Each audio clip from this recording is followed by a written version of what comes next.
Hi, and welcome to the Secrets from the ERISA Vault podcast. My name is Kaci Garrabrant, and I am a senior associate attorney here at Eric Buchanan and Associates.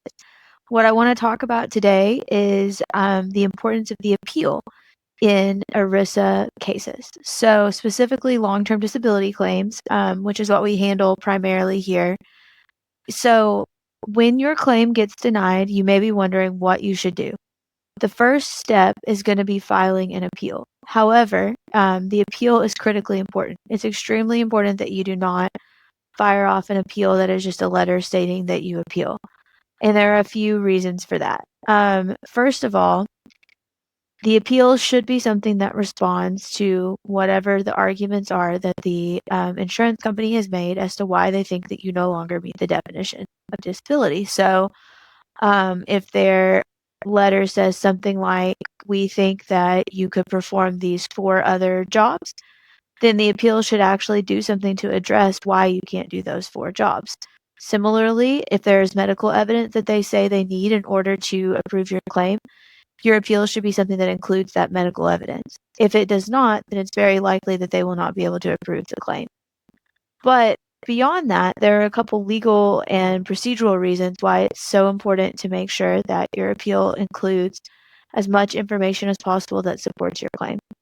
So under ERISA, claims administrators are required to give you at least one appeal.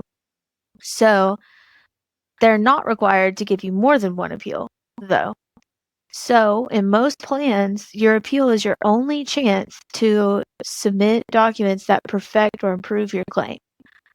So you don't have multiple chances. When you get a denial after the appeal, it's more likely than not going to be a final denial.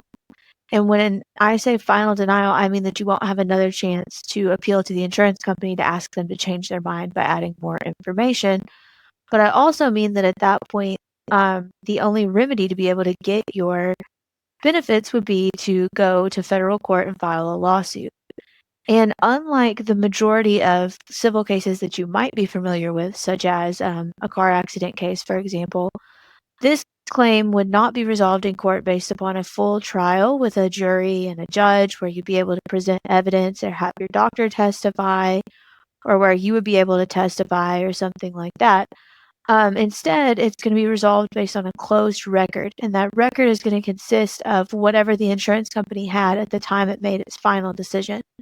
So, basically, whatever they had in their claim file before they denied the claim and during the appeal process. If you do not add sufficient additional evidence to prove your case during the appeal process, then the judge isn't really going to have a lot to work with in order to find in your favor and be able to approve your claim once you get into court. And so, for that reason, it is critically important to do the best that you can during the appeal process in order to submit additional information that responds to the specific arguments that has been made by the insurance company as to why they denied the claim, and also anything else that you might have that would support your claim for benefits, whether that be medical evidence, evidence about vocational information, financial information, whatever it is that the insurance company would need to be able to approve the case. It's extremely important because you won't have another shot to be able to submit that information.